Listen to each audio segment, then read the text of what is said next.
Welcome to Mythri news ప్రతిక్షణం ప్రజల కోసం.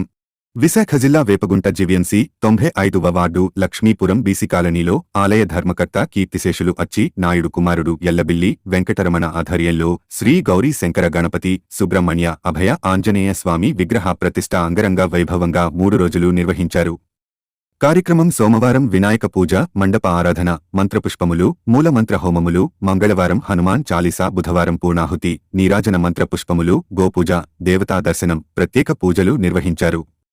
విగ్రహదాతలు ఎల్లబిల్లి రమణ శాంతి కుమారి దంపతులు, గట్టిమి వరప్రసాద్ అనురాధ దంపతులు, కండిపిల్లి గురుమూర్తి పద్మావతి దంపతులు, తండ్యాల శంకర్రావు సరస్వతి దంపతులు, కోపిశెట్టి మహేష్ హైమావతి దంపతులు. ఈ కార్యక్రమానికి ఆలయ కమిటీ, అర్చకులు వెంకటేశ్వర, పెద్ద ఎత్తున భక్తులు, కర్రీ సత్యనారాయణ, బొడ్డు అచ్చిబాబు, నక్క తాతారావు, తరుణ్ నాయుడు, హేమంత్, రాజేష్, కర్రీ తాతారావు, కర్రీ చిరంజీవి, దొడ్డి అప్పలరాజు, రవి, ఈశ్వరరావు, గణేష్ యూత్ తదితరులు పాల్గొన్నారు. శ్రీ శ్రీ గౌరీ శంకర గణపతి అభయనాథేశ్వరం ఆలయం అండి. 1983లో మా నాన్నగారు కట్టారు. శ్రీ అల్లబిల్లి క్రీస్తు అల్లబిల్లి అచ్చిబాబు కుమారుని ఎల్లబిల్లి వెంకటరమణ అంటే ఆలయ ధర్మకర్త మా నాన్నగారు చేసిన తర్వాత నేను చేస్తున్నానండి. నేను చేసి ప్రతి సంవత్సరం వినాయక చవితి పండుగ, హనుమాన్ జయంతి, మహాశివరాత్రి 3 పండుగలు చేస్తున్నామండి. అదే కుర్రోళ్ళందరూ మన కాశీ నుంచి శివలింగం తెద్దాం అంటే అనుకుని మేము ఎప్పుడో 10 సంవత్సరాల నుంచి అనుకుంటున్నాం. కాశీ వెళ్ళి మన కాశీ వెళ్ళానండి. ఒక 4 రోజులు అవుతుంది.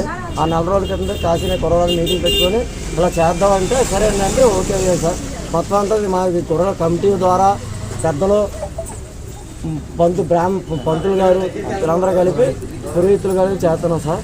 దానికి ఇప్పుడు మా గురుజీ గారు మాట్లాడతారు.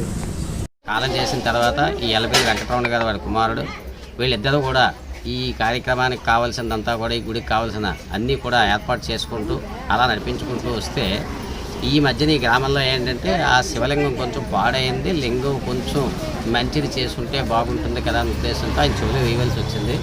వచ్చిన తర్వాత ఇక్కడ ఈ ఆలయ నిర్మాణం అనేది జరుగుతున్నప్పుడు వాళ్ళ దగ్గరికి వెళ్ళి వాళ్ళని అడిగి కాశీ వెళ్ళి ఆ ఒక శివలింగాన్ని, అలాగే సుబ్రహ్మణ్య స్వామిని, గణపతిని, అమ్మవారిని, నందీశ్వరుని తీసుకుని వచ్చి 4వ తారీఖు, 5వ తారీఖు, 6వ తారీఖు 3 రోజులు కూడా ప్రతిష్ట కార్యక్రమం జరిగింది. మొదటి రోజు విఘ్నేశ్వర పూజ, పుణ్యాహవచనం, రక్షాబంధనం, అలాగే మిగతా కార్యక్రమాలన్నీ కూడా చేయించాం. అలాగే 2వ రోజు సర్వతోభద్ర మండలం 4 దిక్కుల 4 మండపారాధనలు, హోమాలు, విశేష హోమాలు ఇవన్నీ కూడా జరిగాయి. ఈరోజు విశేష హోమాలు, పూర్ణాహుతి, ప్రతిష్టా కార్యక్రమం ఇవన్నీ చేశాం. కాబట్టి భక్తులందరికీ కూడా ఈ యొక్క అవకాశాన్ని ఈ చుట్టుపక్కల ఉన్న అందరూ కూడా మన ఎల్లబిల్లి రమణ గారికి ఇచ్చి ప్రోత్సాహం చేసి కమిటీ మెంబర్లు, ఈ గ్రామ పెద్దలు, మిగతా వాళ్ళందరూ ఇక్కడ ఉన్నటువంటి పురోహితులు వీళ్ళందరూ కలిసి సహాయ సహకారాలతో ఈ యొక్క ఆలయాన్ని ప్రతిష్ఠ చేయవలసి వచ్చింది. అంచేత శుభం భూయాత్. ఓం నమః శివాయ.